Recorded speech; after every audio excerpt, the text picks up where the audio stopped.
It usually happens around 4:30 p.m., that golden hour when the sun hits just right and spills across your living room floor. The curtain lifts ever so slightly, sways once and then settles. Nothing dramatic, nothing unusual. But in that moment, your home exhales. And the question is, what does it exhale back into your life? Most people don't notice. They're busy answering a work email, folding laundry, thinking about dinner. But in Feng Shui, that subtle curtain movement is not meaningless. It's communication. It's your home telling you something about what it's holding and what it's ready to release. Because your curtain, believe it or not, is more than fabric. It's a filter, and it's either protecting your energy or quietly unraveling it. I know that sounds bold, but I've spent over 2 decades stepping into people's homes, from studio apartments to multi-million-dollar estates. And let me tell you, curtains are one of the most misused, misunderstood elements when it comes to energy flow. They're either too heavy, too sheer, too cluttered, or completely ignored. And yet, they sit directly at the intersection of 2 crucial forces: the energy coming in and the energy being held. Let's be clear. We're not talking about interior design. This isn't about whether your curtains match your throw pillows or whether you pick the right pattern. This is about the quiet decisions that shape how you feel in your own space. The ones that affect how you sleep, how clearly you think, how often you argue, how money shows up or doesn't. These are the decisions you didn't even realize you were making. Until now, because the truth is your curtain isn't just drapery, it's your home's boundary between exposure and shelter, between openness and rest, between the outside world and your most private thoughts. And like any boundary, how you treat it matters. Ignore it and you invite chaos. Respect it and it becomes one of your greatest allies in creating calm, prosperity, and flow. So today we're going to look at 7 specific things you should never place near your curtains, because each of them creates a subtle disruption that you can feel, even if you don't yet have the language for it. And I promise you this, once you see these mistakes, you'll start noticing them everywhere, not just in your home, but in others, in hotels, in offices, in your relatives' houses. And with that awareness, you'll also have the power to change it. Now, I know you didn't come here for a lecture. You came here because something inside you already knows your space could feel better, that there's more peace available, more balance, more clarity. That's the kind of truth we work with on this channel. Not superstition, not one-size-fits-all answers, but real, grounded insight into how your environment is shaping your experience and how to align the two in a way that feels authentic, empowering, and deeply nourishing. And if that's what you're here for, let's do this together. Before we dive into the list, I'd love your support. If anything in this message is already stirring something within you, if you've ever wondered why you feel off in your own home, or if you've longed for a space that feels like a true partner to your goals, please take a moment to like this video, share it with someone you care about, and subscribe to New Day Mindfulness. Our goal is to reach 5,000 subscribers, not for the numbers, but for the community. The more voices we have in this conversation, the more healing we can create, one small shift at a time. This isn't just a video about curtains. It's about reclaiming power in a world that constantly pulls your attention outward. It's about choosing to live with presence instead of autopilot. It's about seeing beauty, intention, and influence in the corners of your home. And it all starts right here, where light filters in, where air moves, where your curtain breathes. So come with me now. Let's open that curtain, not just to the sunlight, but to the truth your home has been waiting for you to see. Let's begin with the first mistake: stagnant objects that suffocate the energy gate. Mistake 1, stagnant objects near energy gates. You'd be surprised how many people unconsciously trap their own growth by surrounding the very entry points of energy in their homes with decay. A curtain is not just a shield for light or privacy, it's an energy gate. And what you place near that gate speaks volumes about how ready you are, consciously or unconsciously, to receive movement, progress, or blessings. Think about it. If you walked into a sacred temple and saw a pile of dusty boxes leaning against the doorway, how would you feel? That's exactly the kind of silent resistance many of us create around our windows without even knowing it. And this is where today's first major mistake begins. Not with what's inside the curtain, but what suffocates it from the outside. Here's the core truth. Every window in your home is a conversation between your inner world and the outer universe. When clutter builds up around it, the conversation stops. Energy that was meant to flow inward becomes stuck. Your dreams, delayed. Your motivation, muted. Your sleep, restless. Why? Because the energetic exchange is no longer balanced. And the most dangerous part is, it feels normal. You walk past that broken fan, those unread books stacked by the sill, or that treadmill that hasn't moved in years, and you say to yourself, it's fine. But energy doesn't say it's fine. It says, so I can't breathe. Let's go deeper.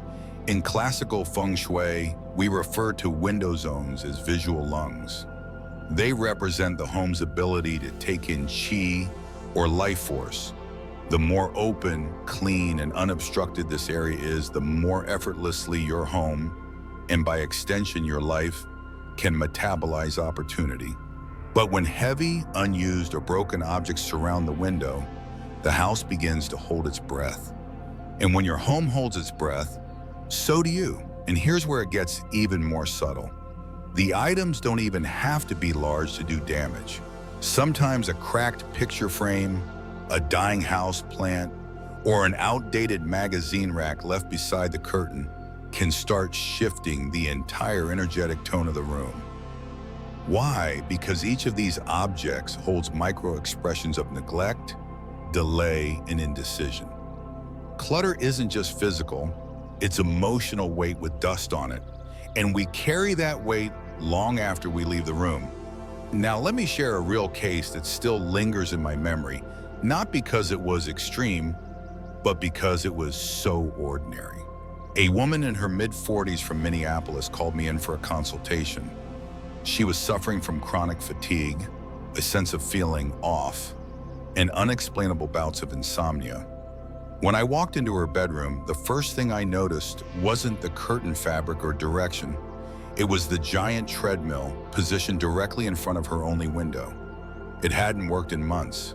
Beneath it, a pile of unopened Amazon boxes, and in the corner, a broken floor lamp leaning awkwardly like it had given up.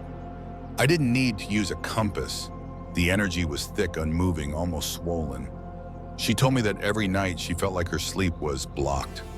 No airflow, no clarity, and worst of all, no dreams. When I asked her why the treadmill hadn't been fixed or moved, she sighed and said, I guess I've just gotten used to it. That phrase, I've gotten used to it, is one of the saddest energetic confessions you'll ever hear. Because behind those words is a life that has stopped expecting better. We began small.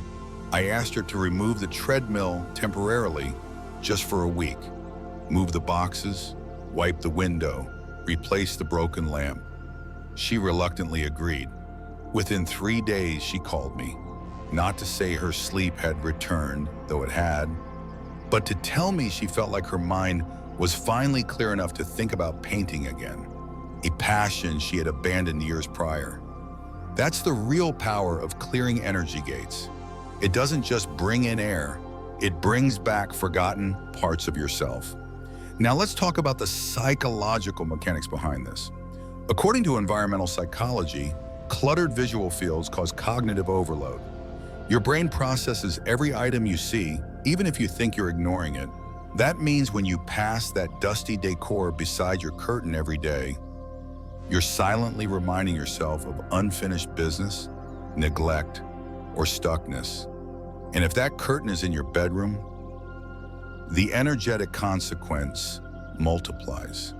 That's where you rest, where your subconscious resets. And if the very gate beside your bed is choked with energetic noise, you're essentially charging your spirit with tension each night. Some viewers may say, but I don't have much space. Where else can I put this stuff? And to that, I respond gently but firmly. If there's no space to receive, there will be no flow to grow. Even if your space is small, your intention can be big. Replace clutter with simplicity.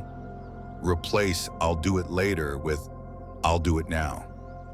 Your curtain deserves room to breathe, not just for beauty, but for your well-being.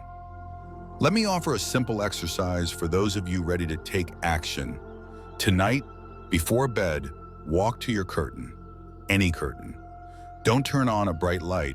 Use soft lighting or a candle. Slowly observe everything within a 3-foot radius of that window. Don't judge, just observe. Ask yourself, does this object represent movement or stagnation? If it's the latter, remove it, even just one item. And when you do, say out loud, even in a whisper, "I make room for clarity and flow." It's not a chant, it's a commitment. Now let's anchor this with a little-known story from design icon Kelly Wearstler. In her earliest apartment in Los Angeles, she used to place inspirational sketches near her window, but one day noticed that she had unconsciously leaned a large, unused filing cabinet against it just temporarily. She later said in an interview that this act, though small, shifted her mood noticeably over the weeks. "It was like I boxed out the light. The creativity stopped coming." That's not magic. That's real-time energy disruption. Even world-class creatives experience it, but they also correct it. So I leave you with this. Your curtain is not just fabric. It's a filter. What surrounds it either blesses your home or blocks your life. Choose what stays with clarity. Let go with courage. And most importantly, remember, this is not about decoration.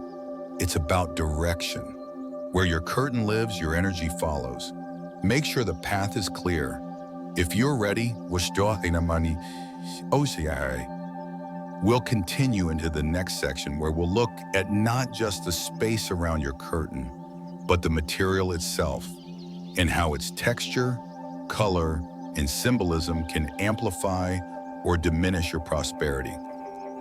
The fabric you choose tells the universe what kind of story you're writing. Let's make it one of intention, clarity, and flow. Mistake 2, symbolic rejection, mirrors facing the flow. You can feel it before you can explain it. That subtle friction in a room, that strange restlessness that doesn't leave, no matter how clean, bright, or decorated the space may be. You fluff the cushions, you wipe down the shelves, you rearrange the curtains. But still, something pushes the good feeling away the moment it arrives. This isn't bad luck. It's not random. It's a mirror facing the flow. In the world of Feng Shui, few objects carry as much energetic authority as mirrors. They are not passive reflectors. They are amplifiers, multipliers, directional agents of qi, and that's what makes them both powerful and dangerous. Mirrors don't just reflect what's visible. They reflect momentum, intention, opportunity. They don't only bounce back your face, they bounce back your future. And when a mirror is placed directly across from a window, a door, or a curtain that filters natural light or energetic movement, it does something deeply symbolic and subtly destructive. It says no. Let's break that down because it's important. Not just important in the general philosophical way, but important in the way that affects your sleep, your health, your income, your relationships, your creativity, and even your willingness to stay home. When a curtain serves as an energy gate, a veil that allows soft light and intentional energy to enter. It is performing a sacred function. It's welcoming, it's inviting, it's receiving. But when a mirror sits directly across from that flow, the mirror becomes a rejection agent, and not just symbolically, but energetically. Here's how it works. Qi, or life force energy, moves like a river. It doesn't barge into a space, it glides. It slips through intentional openings, like the soft parting of a sheer curtain, or the gentle breath of an open window. Once inside, that energy begins to settle. It pulls into corners. It fills objects. It nourishes the atmosphere. It's what makes a home feel alive. Now imagine that beautiful flow enters your space, only to immediately hit a mirror and get deflected right back out. What was supposed to fill your room with momentum is now being pushed back like an unwelcome guest. And the worst part, most people have no idea it's happening. Let me give you a real example, not abstract theory. A couple in Seattle, both successful in their careers, recently moved into a new modern home. They chose the house for its floor-to-ceiling windows and clean lines. It felt open, elegant, full of promise. But within 6 months, both of them reported fatigue, creative block, and recurring conflict at home, despite having more financial freedom than ever before. They were sleeping poorly. They stopped hosting dinners. Their work began to feel like a burden. What changed? I was invited to visit the space. The moment I stepped into the living room, I saw it. Across from the main curtain, a delicate, linen-filtered drape that faced a lush garden, stood a large, frameless mirror. It looked artistic, intentional, minimalist, but it was doing the energetic equivalent of slamming a door in nature's face. The beautiful outdoor qi, invited in by the curtain, was being violently rejected by the mirror. Over and over, day after day, light enters, light is bounced out, energy flows, energy is denied. After explaining the situation, we removed the mirror.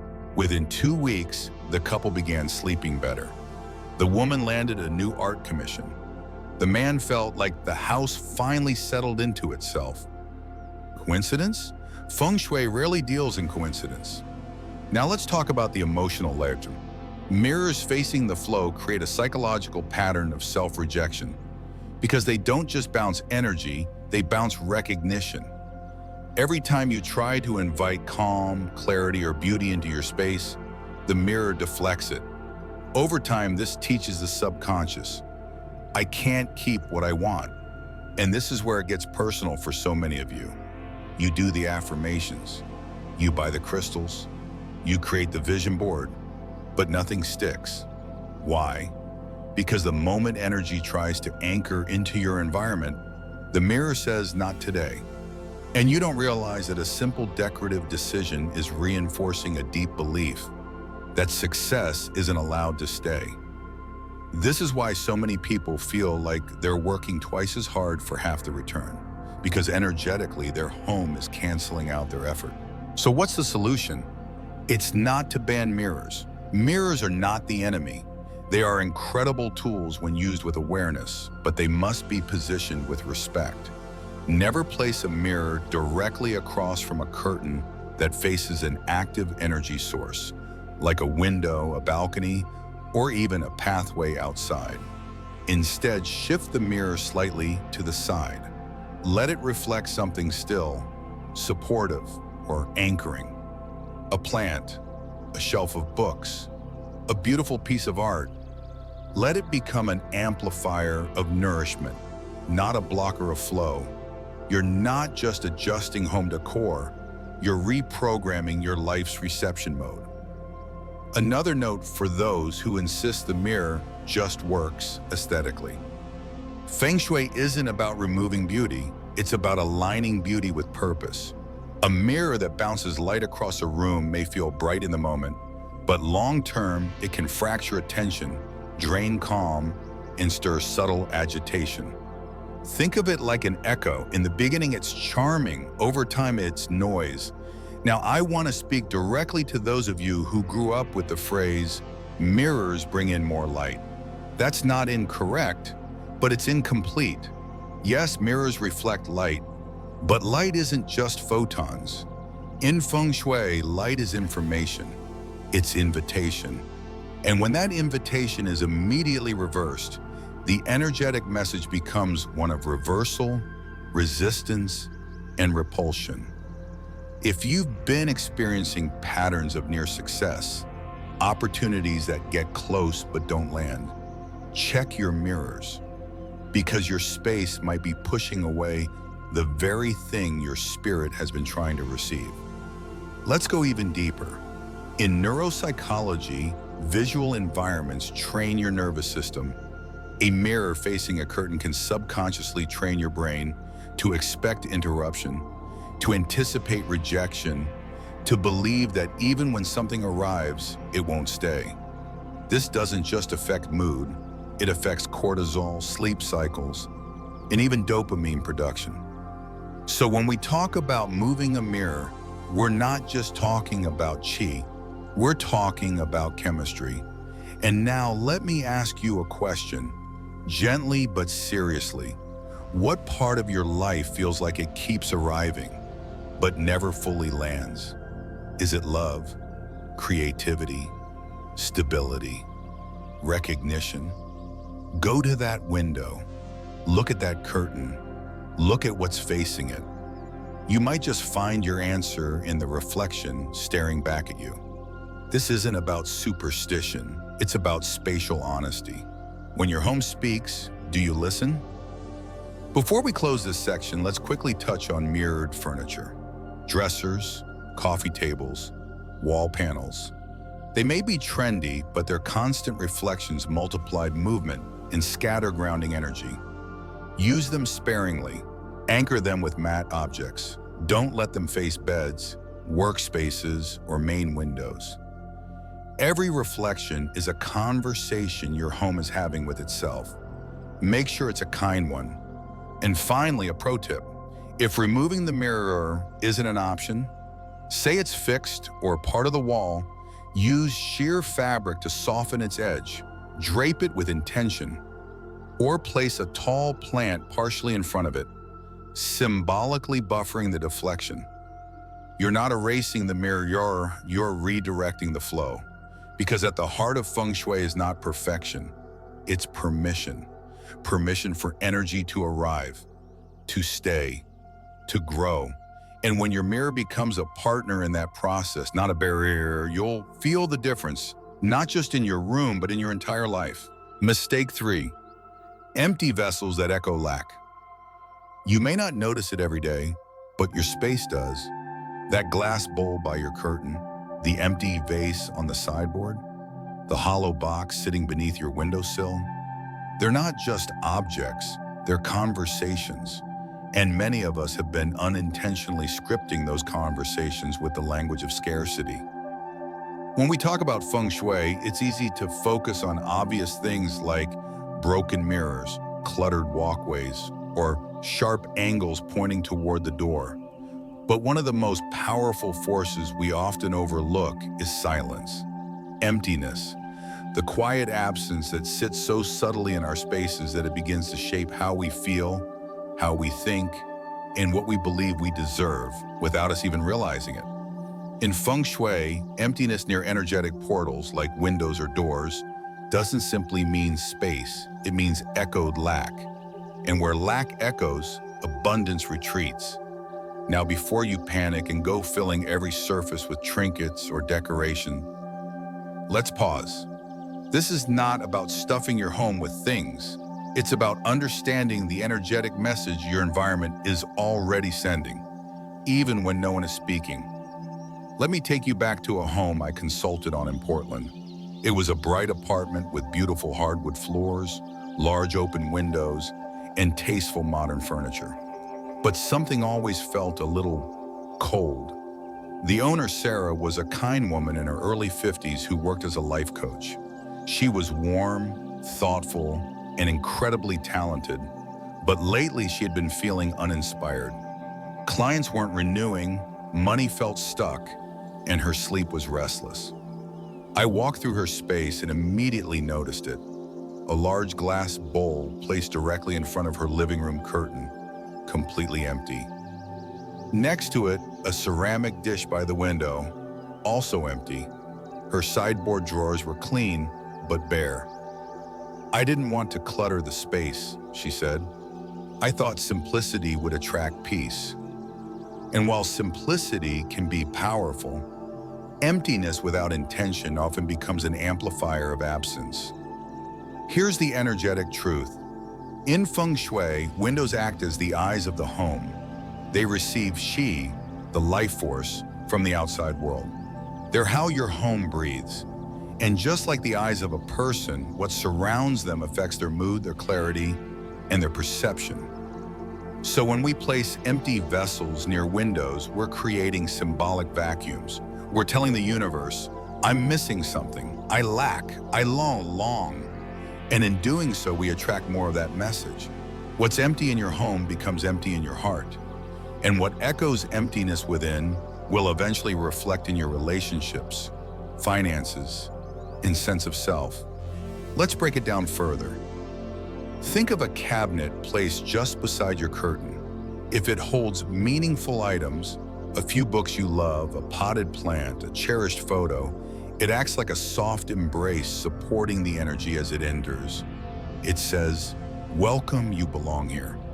But if that same cabinet is bare or worse, holds forgotten or neglected items, the energy falters. It doesn't know where to land. And like a guest who walks into a cold, echoing room, it begins to hesitate. Energy, like people, wants warmth. It wants resonance. It wants to feel that it's needed, not just allowed. This may feel subtle, but energy is subtle. And Feng Shui isn't about dramatic changes. It's about tiny alignments that create monumental shifts over time. The most dangerous spaces in our homes aren't the messy ones. They're the forgotten ones, because forgotten means unclaimed, and anything unclaimed loses power. Now you might be wondering, what if I like the minimalist look? What if I don't want to fill my window ledges or tabletops? The answer is beautiful in its simplicity. Don't fill them, activate them. Instead of stuffing your space with items, place one meaningful object in each vessel. A bowl with 3 tangerines, a ceramic dish with 3 cinnamon sticks, and a coin. A small tray with a folded note inside. Abundance flows gently toward me. These aren't decorations. These are declarations. And when placed near the curtain, the filter between your private world and the outside, they act as guardians, beacons, anchors of intention. Let's go back to Sarah for a moment. After our session, she filled her glass bowl with dried orange peels and star anise. She placed a single amethyst in her ceramic dish, and she wrote a note to herself. "Every conversation I have brings peace, purpose, and prosperity." She tucked that note into a shallow drawer by her curtain. Within 2 weeks, her energy lifted. Clients began reaching out again. One even mentioned how warm her home felt, even through a Zoom call. Energy doesn't lie, and neither does alignment. It's important to remember that what sits closest to your windows tells the world what you expect to receive. If your windowsill holds an empty mug, the message might be, "I'm drained." If it holds a chipped bowl, the message could be, "I hold damage." But if it holds a small, cared-for item with purpose, it says, "I know who I am, I know what I invite, and I trust what comes will be enough." Let's take another example, this time from a young couple in New Jersey. They had just moved into their new apartment and wanted to Feng Shui their space. They had placed a decorative metal tray by the curtain, a wedding gift, but hadn't put anything on it. "It looks clean," they said. "We wanted it to feel modern." But their energy felt tight. Conversations were more tense. Financial discussions became arguments. I asked them to write down one shared goal for the next 30 days and place it under a bowl of uncooked rice on that tray. One goal, one container, one energetic anchor. They agreed. Within that month, their communication softened. They received an unexpected bonus. They laughed more. You don't need magic, you need meaning. So let's pause here and take this deeper. If you have any vessel, a bowl, a dish, a tray, within 5 feet of a curtain or large window, take a moment to observe it. What's inside? Dust, nothing, forgotten trinkets? Or does it hold something that affirms your worth, your values, your desires? Because energy reads faster than the eye sees. And if the object closest to your window doesn't support your story, then it's already weakening your script. This mistake, keeping empty vessels near energy gateways, is one of the most common yet most misunderstood missteps I see in homes across the US. Not because people don't care, but because they don't know the energetic language they're speaking. So many of us are unintentionally affirming lack every single day just by what we leave unattended. But now that you know, you can shift. And that shift doesn't require renovation. It requires recognition. Recognizing what you've left empty and gently choosing to fill it with care. Before we close this section, here's a simple checklist you can use as a quiet daily practice. Not a rule, a ritual of awareness.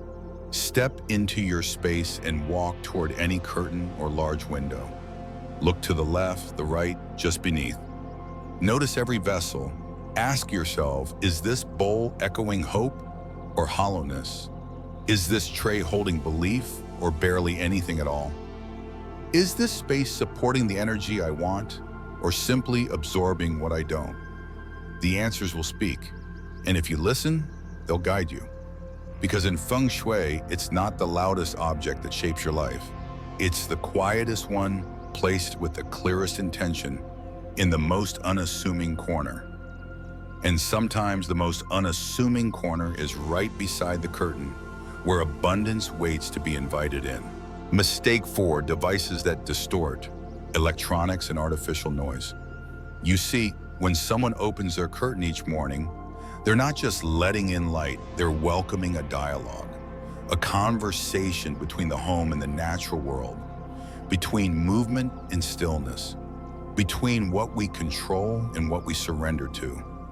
And yet, within this quiet, sacred invitation, many of us are unknowingly blasting static into the message. Not through noise we can hear, but noise we can't. Because when you place electronics near a window, or allow a TV to hum from the corner just beside a flowing curtain, or let your Wi-Fi router pulse invisibly behind a sheer veil, you're doing something that looks normal in modern life, but feels deeply contradictory in energetic life. You're introducing artificial vibration into a space designed for restoration and reception. Think of it this way. Imagine sitting by the ocean, listening to the waves crash in rhythm, eyes closed, body soft. And then, just as you're about to breathe deeply, someone starts reading stock prices out loud from a speaker behind you. Even if you try to refocus, something in you tenses. That's what's happening in your home when you invite sunlight in through your curtain and sit a television, tablet, phone charger, or stereo nearby. These devices don't just emit sound, they emit frequency. They pulse, they radiate, and the frequencies they produce do not harmonize with the subtle rhythm of nature. This mistake is common, so common in fact that I'd say over 80% of the homes I've visited across America have made it, often with good intentions. A cozy reading nook by the window with a small speaker for ambient music. A television in the bedroom near the curtain to help wind down. A router placed discreetly behind a potted plant. Harmless in theory, disruptive in practice. Why? Because your curtain is a gate, and gates in Feng Shui should be protected from distortion. Let's unpack that. In classical Feng Shui, every point of transition, doorways, windows, thresholds, is considered a mouth of qi. a place where energy enters and exits. And like any mouth, what it takes in determines what it nourishes. Just like food affects the body, energetic inputs affect the atmosphere. Your window is the home's respiratory system. It breathes in light, it breathes out stagnation. And your curtain is the lung membrane, filtering, balancing, protecting that exchange. When you place high-frequency electronics near it, you're not just decorating. You're introducing synthetic breath into a biological system. And just like smoke affects the lungs over time, so too does electromagnetic noise affect the energetic rhythm of a space. Now, I want to make something clear. This isn't about becoming afraid of electronics. We live in a modern world. We need our Wi-Fi. We want our convenience. But the mistake here isn't using electronics. It's using them blindly, without thought to placement, balance, and intentional shielding. And more importantly, without giving the natural world a space to speak uninterrupted. Let me give you a concrete example from a consultation I did in New Jersey. A family had a beautiful sunroom, a full wall of windows facing east, with soft, flowing linen curtains that swayed in the morning breeze. It should have been a sanctuary, but tucked into the corner by the window was a smart speaker, and on the other side, a flat-screen TV. The mother of the household told me, "I sit in here every morning with my coffee, but I always feel tense. I thought maybe I just needed to meditate more." What she didn't realize was that her body, her nervous system, was responding to the layered vibration of electromagnetic frequencies interacting with the sunlight. And that tension she felt? It wasn't personal failure. It was energetic overload. Once we moved the speaker to the far side of the room and covered the TV with a soft, natural fabric during non-use hours, she emailed me a week later. Her exact words, "It's like I can finally hear myself think again. It's weird, I didn't even know I'd lost that." That's the invisible damage this mistake causes. Not loud, not dramatic, just quiet dissonance that builds. A dulling of intuition, a softening of focus, a subtle tension in the body that we attribute to stress or aging or modern life. But sometimes it's just placement. Sometimes harmony isn't missing, it's being interrupted. Let's take it deeper. The sunlight that enters your home through the curtain is full spectrum light. It's not just brightness, it's information. It carries warmth, color, emotion. It cues your brain to produce serotonin. It tells your plants when to photosynthesize. It regulates your sleep cycle. It boosts immunity. So when that light is then immediately bounced off a high-definition screen or intersected by the pulsing rhythm of a Wi-Fi signal, its language gets blurred. The body gets mixed messages. Wake up and relax. Expand and tense. Be still and stay alert. That confusion creates micro-stress. Now add to that the reflective surfaces of most electronics, glossy black plastic, metal trims, dark screens. These materials in Feng Shui absorb qi instead of circulating it. They create cold spots in the energy field of a room.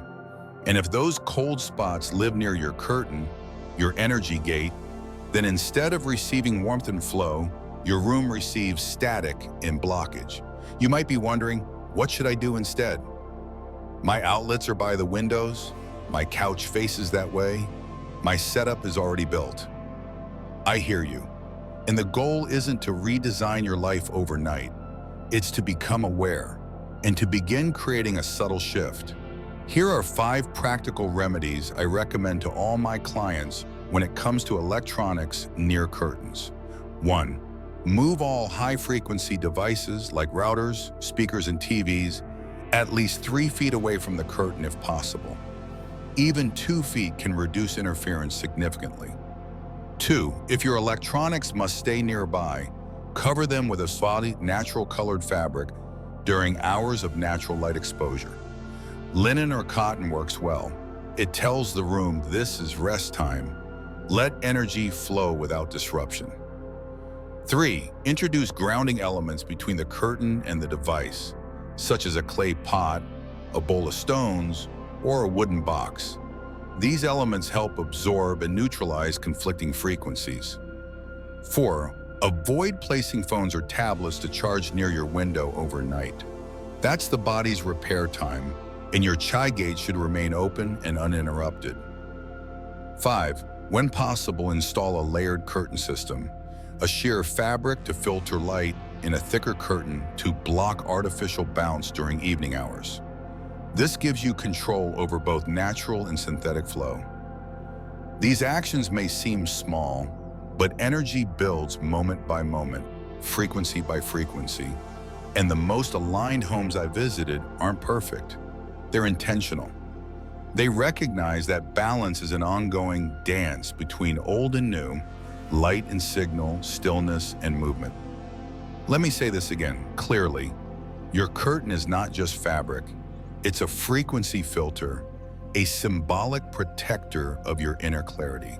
And if you let electronics sit too close for too long, the very messages you long to receive, calm, hope, inspiration, purpose, might be trying to enter, but getting scrambled before they reach your heart.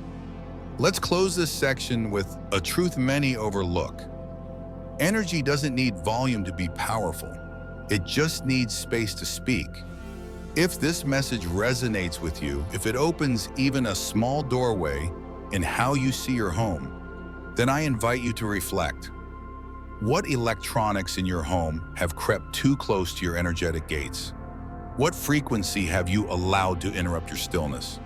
Because the moment you begin asking these questions, not with guilt, but with grace, that's the moment your home begins to shift.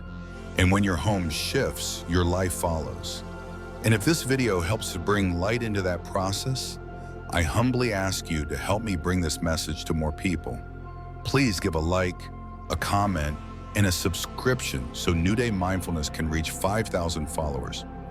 Every click allows me to share more grounded wisdom, more gentle clarity, and more healing through space with you.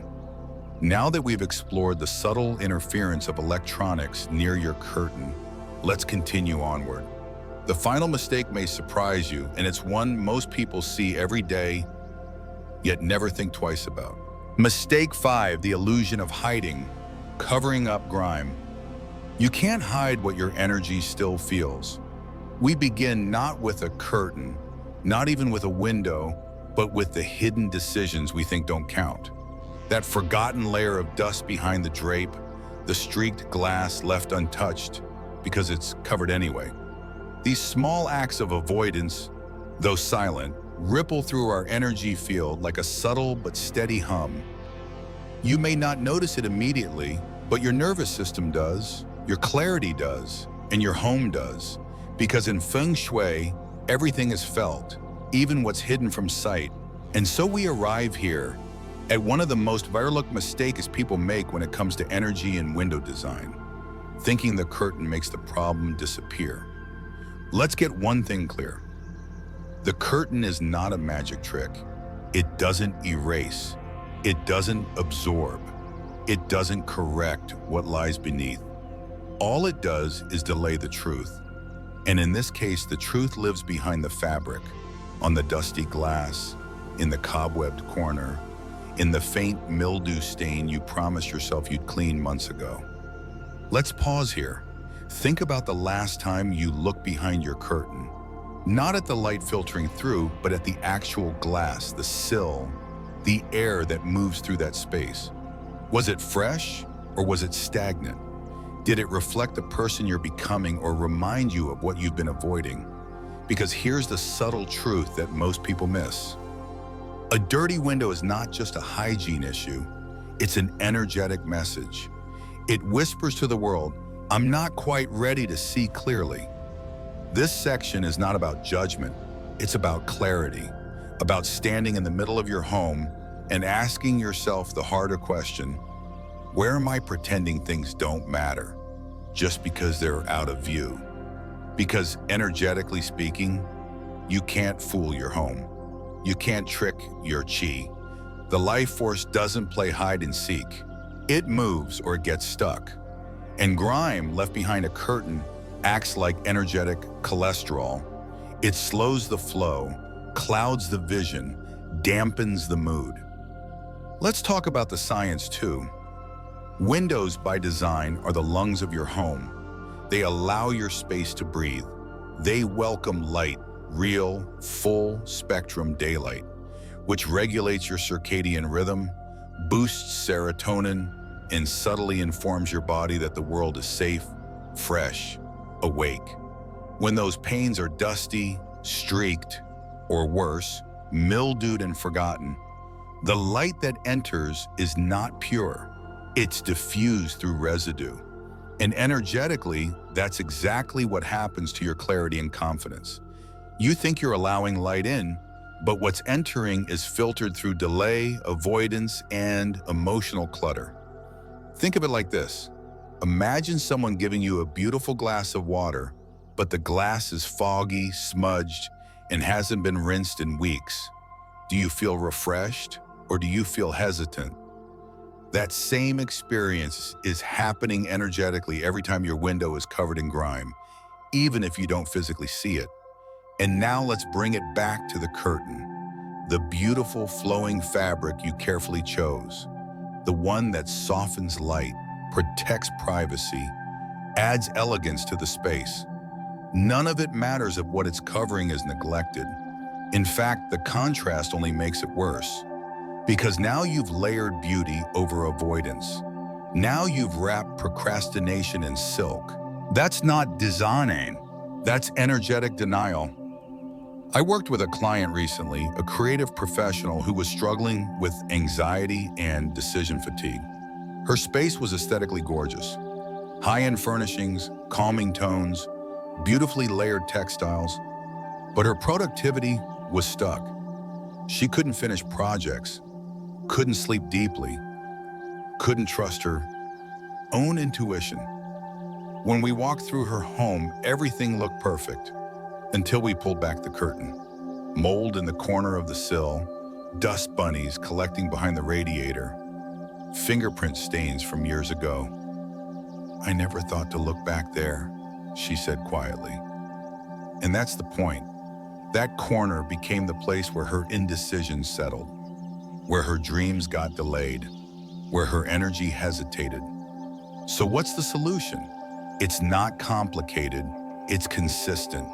It's about care, attention, a shift in how you relate to every layer of your home, even the ones you think don't matter. Step 1, open the curtain completely, even if just for 5 minutes a day. Let light flood the space. Let it tell you the truth. Step 2, clean the glass fully. Not just the center where your eyes fall, but every inch. The corners, the sill, the lock mechanism, the track where dust hides. Because when you do this, you are not just wiping away dirt. You're declaring clarity. You're saying, "I'm ready to see." Step 3, check the air. If that corner feels damp or stale, it needs flow. A few drops of essential oil on a cloth placed nearby can subtly shift the tone. A tiny dish of salt to absorb moisture. A spritz of white vinegar and water to purify. Step 4, replace the curtain, but not immediately. Let the space breathe for a few hours first. Let the light touch every part of it. Let energy reintroduce itself to that forgotten corner. And finally, step 5, approach this as ritual, not as chore. Because when we clean with intention, we cleanse more than dust. We rewrite energy. The moment you stop pretending the curtain makes something disappear is the moment you reclaim full energetic ownership of your space. You're no longer outsourcing clarity to fabric. You're choosing to become the filter instead. And that choice, that's empowerment. So the next time you draw your curtain, ask yourself, is this a veil of beauty or a mask of avoidance? Is this protecting my peace or hiding my procrastination? Because ultimately the curtain doesn't lie, it amplifies. And what's behind it, whether clean or cloudy, becomes the frequency your life echoes. Let light become your ally. Let visibility become your medicine. And let every window in your home, no matter how small or forgotten, become a place where truth enters gently, unapologetically, and fully. Mistake 6, water and fire clash at the energy border.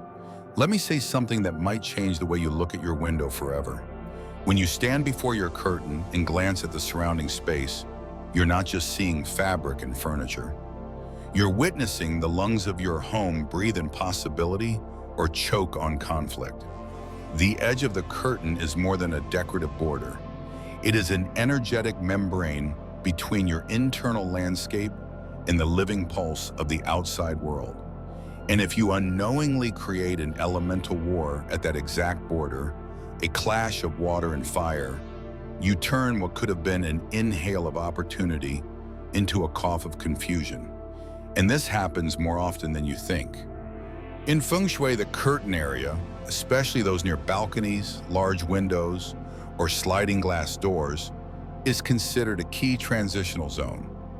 This space is known as a key passage, a point of entry for environmental energy that determines the rhythm of flow inside the home. But here's where it gets overlooked. We forget that energy, like nature, follows the 5 elements: wood, fire, earth, metal, and water. Each one plays a role in balancing or breaking the energy stream. And when the wrong elements face each other across this fragile border, they don't harmonize. They collide. When water meets fire at the wrong place, like near a wood frame curtain or bamboo shade, it doesn't create balance, it creates steam. Tension, a subtle energetic turbulence that might not break a vase but might break your sleep, your clarity, or your patience. Here's the point I need you to feel in your chest. When water and fire clash at the energy border, your home isn't grounding your future, it's arguing with it. The clash might look harmless at first: a humidifier running quietly beneath a wooden windowsill, a candle holder flickering on a sill just inches from a fabric curtain, a decorative mini fountain sitting beside the same area where you keep an incense burner or essential oil diffuser. These may seem calming individually, but when placed in opposition near a key gateway of energy, they mimic the same elemental conflict we see in nature. A forest fire sparked by dry heat and mist, a flood following drought, lightning cracking through ocean skies. This isn't about superstition, it's about energetic logic. Fire rises, water descends, and when these forces are brought too close to each other without grounding, they create instability, not in the air, but in your daily rhythm.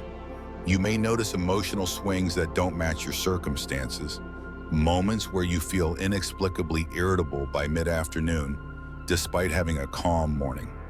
You may observe tension among family members during dinner, or recurring disagreements that always seem to erupt near this space. Or worse, a sense that your intentions keep slipping through the cracks, as if opportunities approach, then vanish at the last moment. If this feels familiar, it may not be the world outside blocking your flow. It might be the battle happening silently at the energy edge of your curtain. Let's bring this to a more relatable frame. Think of your favorite powerful public figure, someone who doesn't just command a room, but who carries harmony within. Oprah Winfrey, for instance, is known for surrounding herself with warm light, earth tones, and clarity in design. In her Maui home, she once described how natural air, filtered sunlight, and clean lines helped her recharge. You won't find fire fountains or flickering tech lights competing for dominance in those rooms. Instead, there's balance. The lesson? Powerful lives are built in environments that reflect elemental harmony, not elemental conflict. So what should you look for in your own space? First, scan the curtain area for appliances or decor that bring heat or combustion. Electric diffusers, heated scent pots, decorative candles, or even certain lamps. Then look for sources of water, humidifiers, small fountains, aquariums, or window-mounted air conditioning units. If both exist in proximity and within a 2-3 foot range of your curtain or window border, that's your hotspot. That's where the clash begins, and that's where your solution lives. The most damaging mistake isn't placing these items. It's not recognizing the silent chaos they're creating. Feng Shui isn't about fear, it's about awareness. If you've placed a diffuser next to a mini fountain because it looks serene, know that visually pleasing doesn't always equal energetically aligned. And this matters more when placed at a key passage, because any instability at this threshold doesn't just stay in that corner. It ripples outward like waves in a pond, subtly reshaping the mood, the intention, and even the luck within the whole room. Now let's talk remedies. The easiest: distance. Give at least 3 feet of space between water and fire elements. If you must keep both in the room, separate them by placing a grounding element between them, such as a bowl of earth-colored stones or a ceramic object that absorbs and stabilizes energy. Another option is elevation. Raise one and lower the other. Water that sits low and fire that rises higher reflects the natural flow of yin and yang. Soft water grounds you, warm light uplifts you. This mimics harmony rather than conflict. And if your curtain material is organic, like cotton, linen, or bamboo, ensure it's not catching the crossfire. These materials absorb energy, and if they're sandwiched between water and fire, they carry that tension right into your sleep or your creative work zone. Now let's address what most people miss: invisible interference. Many modern homes have smart sensors, motion detectors, or even LED strips near the window area. These seem like harmless upgrades, but in Feng Shui, artificial light from electric sources, especially when it pulses or changes color, represents synthetic fire. If placed near a water feature, especially one that emits mist or has a mirror-like surface, you recreate the same elemental imbalance. The danger isn't dramatic, it's cumulative.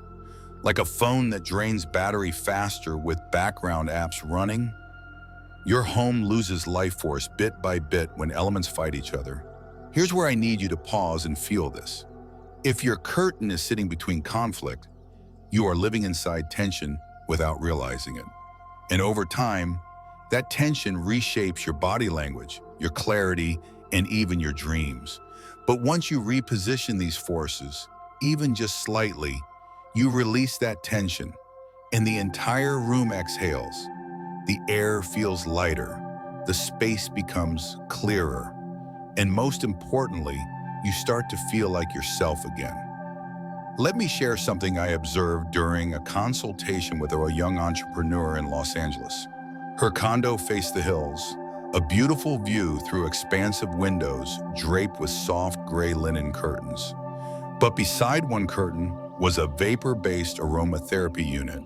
On the opposite side, a red Himalayan salt lamp. At first glance, it was an Instagram-perfect setup, but she had trouble sleeping and felt like her ideas never stuck. Once we removed the misting device from the window area and placed a grounding wooden sculpture between the lamp and the curtain, she called back 2 weeks later and said, "I feel like my mind landed back into my body." That's the power of shifting just one piece of the puzzle. So the takeaway here isn't that you can't have your favorite things. It's that your favorite things must learn to speak to each other in harmony, not in contradiction. This applies not just to fire and water, but to every item you allow near a curtain. Your curtain isn't just cloth, it's an energetic translator. And if it's absorbing arguments between elements, it can't translate anything clearly back to you. So if you're feeling stuck, foggy, or out of sync, and you've tried every affirmation, every planner, every late-night journaling session, maybe it's time to check what your curtain is caught between. Because when the lungs of your home can't breathe, neither can the life you're trying to build inside it. Mistake 7, the vulnerable vault. Storing wealth in wind flow. They say security is peace, but in Feng Shui, security begins not with locks or alarms, It begins with awareness. Not the kind of awareness we rush to when something is already missing, but the kind of awareness that whispers long before things go wrong. Are you storing your future in the right place? So let me ask you this. If you had a vault, a safe, or a sealed envelope that held your family's wealth, your dreams, your next big leap, would you leave it cracked open next to a freeway? Would you place it by a window with wind constantly slapping its sides as if to say, let's see how long you last? Because that's what many people are unknowingly doing every single day when they store their most energetically loaded items near the curtain line, near the wind flow zone, near the energetic border of their home. And I don't mean metaphorically, I mean physically. Boxes of jewelry, bags of prestige, priceless documents, family heirlooms, birth certificates, business papers, quietly resting in drawers, cabinets, or envelopes placed just a few inches from the window, just a few inches from the unseen tide that comes in and out with every shift of the curtain. Now let's go deeper. The area around your windows isn't neutral. It's one of the most emotionally sensitive parts of your home. In traditional Feng Shui, we refer to this zone not just as a light source, but as a lung. The place where breath enters, where the qi, the life force, inhales into the space and exhales out. And what do we know about lungs? They must remain open, but not exposed. They must breathe, but not bleed. When you place your energetic treasures, your wealth anchors, in this space, you are essentially lacing them in a region of instability. Not by design, but by misunderstanding. You're placing solidity into a zone of motion. And motion, my friend, is no friend to security. It creates turbulence where you need peace. It creates leakage where you need containment. Imagine pouring water into a bowl and leaving that bowl on the hood of your car, then driving 60 miles an hour down a highway. It may look balanced for a moment, but one bump, one gust, one sharp turn, and everything inside it flies. You see, energy moves fastest where air moves fastest, and your windows, especially those covered by light, flowing curtains, are gateways of motion. They bring in sunlight, yes. They bring in breeze, yes. They bring in hope, but they also bring in speed. And anything that sits too close to that speed becomes part of the current. It no longer anchors, it drifts. And that drift is where wealth begins to fade, not because the money disappears, but because the energetic relationship to safety breaks down. I'll never forget a client I worked with in Portland, a single mother, full of heart, full of grit, doing her best to build a life for her son. She had just started a new home-based business. She kept all her contracts, checks, and business cash in a neat metal box inside her living room hutch. The hutch was elegant, polished, and parked directly under a window with soft white curtains that danced every afternoon when the Pacific winds rolled in. She thought it was harmless, maybe even inspiring, to have her business life bask in natural light. But month after month, things kept slipping. Payments delayed, clients backing out. Even her own sense of confidence wavered. One day during a consultation, I opened that hutch and felt it immediately. Movement, not from the wind, but from the energy. The box was holding money, but it was vibrating like it couldn't sit still, because it was being asked to anchor in a place built for passing, not keeping. When she moved it just a few feet over, into a calmer, closed cabinet away from direct airflow, her stability shifted. Her sleep got better. Her clients paid on time. Her son stopped grinding his teeth at night. Coincidence? Maybe. But in my 20 years of practice, the smallest repositioning often brings the greatest return. Let's talk about the psychology underneath this.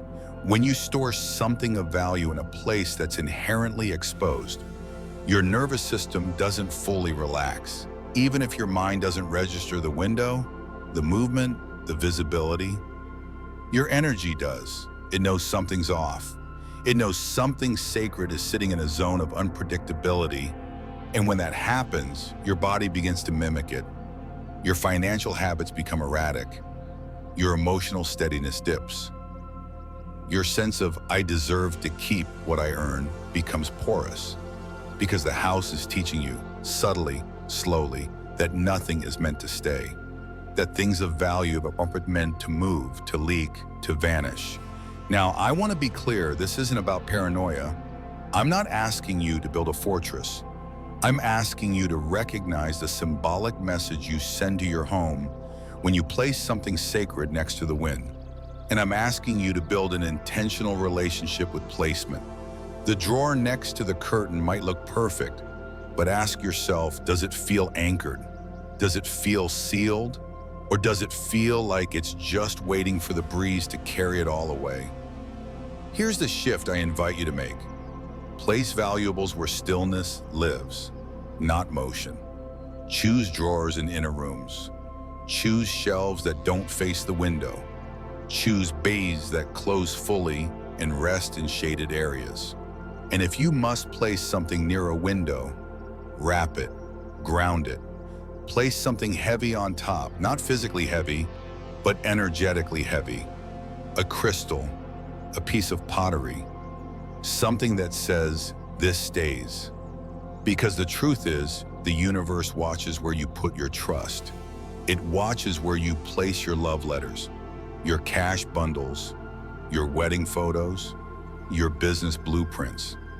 And if you keep placing them in places of exposure, the message becomes loud. I don't expect this to last. But when you place them in places of peace, behind quiet cabinet doors, or in softly padded boxes, the message becomes, this matters, this is sacred, and I expect it to grow. So here's your moment of choice. Walk over to your windows. Look at what you've placed there. Is it motion or meaning? Is it secure or exposed? Is it building your future or leaking your luck? Because in Feng Shui and in life, the direction of flow is always teaching you something. And wealth doesn't just follow effort, it follows where you tell it to stay. Don't make your wind flow your vault. Make your vault your stillness. And let the rest, let the breeze, let the world, let the chaos stay on the outside of your grace. Final, from forgotten fabric to sacred filter. The moment you honor the curtain, you honor the edge between chaos and calm. That's not just poetic, it's precise. Because if there's one thing I've learned after walking through hundreds of homes and thousands of life stories, it's this. Most people don't realize how loud their house is until they finally give it permission to be quiet. And often that permission begins not with major renovations, but with the smallest, softest fabric in the room, the curtain. What you place near your curtain is not decoration, it's declaration. It tells the energy of your home what to allow in and what to keep out. It tells your body when to rest and when to brace. It tells the universe whether you are a vessel ready to receive or a vessel that's still leaking from what you forgot to see. When we began this journey, we weren't just talking about fabric. We were talking about filters, about how your curtain doesn't just hold light, it holds decisions. And every mistake we covered is a message your home may already be whispering to you. Mistake 1, keeping broken or stagnant items near your curtain suffocates energy before it has the chance to settle. It's the energetic version of trying to take a deep breath in a smoke-filled room. Mistake 2, placing mirrors directly in front of the window creates a symbolic rejection where every blessing trying to enter is silently bounced away. It's like turning opportunity into reflection instead of reception. Mistake 3, leaving vessels empty by the curtain says, I expect lack, even if your words say otherwise. Your space echoes that emptiness back to you daily. Mistake 4, loading the area with electronics distorts what should be pure. You invited nature in, but then clouded it with artificial pulses that confuse the spirit of calm. Mistake 5, hiding dirt behind beautiful curtains, fools the eye but never fools the energy, because energy doesn't rely on sight, it relies on feel. Mistake 6, placing fire and water elements in conflict near your windows, turns the lung of the home into a battlefield. The very place meant for breath becomes a source of silent stress. And mistake 7, storing valuables near wind flow, tells your house that nothing is truly meant to stay. You convert a sacred vault into a revolving door. The truth is, these aren't just design errors, they're energetic habits, and most homes carry at least 2 of them, not because people don't care, but because no one ever taught us that space is communication, that every shelf speaks, every curtain listens, every light ripple of wind carries intention or confusion. And once you see it, you can't unsee it. Once you understand that the curtain line is not just a border, but a breath, you begin to make choices differently. You choose objects that support your goals. You release what drains your calm. You stop storing your peace in places of noise. You learn that energy isn't passive, it's precise, and it either serves you or slips away depending on what you've allowed it to witness. So let me leave you with this. When you walk past your curtains tonight, don't just glance. Pause. Ask yourself what lives there. What habits have quietly taken root? What clutter or emptiness or conflict has been normalized? And more importantly, ask yourself what kind of peace you're ready to let in. Because once your curtain becomes sacred, once it stops being forgotten fabric and starts being a conscious filter, your home begins to change its breath. And when your home changes, so does your body, your mood, your momentum. If this video stirred something in you, if a single example reminded you of your own home, I invite you to take one simple step. Share this video with someone you love. Leave a comment about what shifted for you, and subscribe to New Day Mindfulness so we can continue creating content that brings clarity, peace, and abundance into the spaces that hold your life. My deepest wish is to reach 5,000 subscribers, not for numbers, but because it's at that milestone that YouTube allows us to expand our reach, to bring this healing language of energy into more homes like yours. Homes that aren't broken, just forgotten. Homes that don't need fixing, just remembering. Because Feng Shui isn't about superstition. It's about conscious living. It's about reclaiming the power of your placement. And it begins with the curtain, the quietest guide you never knew you had. So let it guide you now. Clean the window, shift the mirror, empty the electronics, fill the bowls, anchor the wealth. And most of all, open the curtain not just to light, but to a life that finally breathes with you. That's the mission of New Day Mindfulness. To make space not just beautiful, but sacred. And that sacredness begins where you are, with what you already have.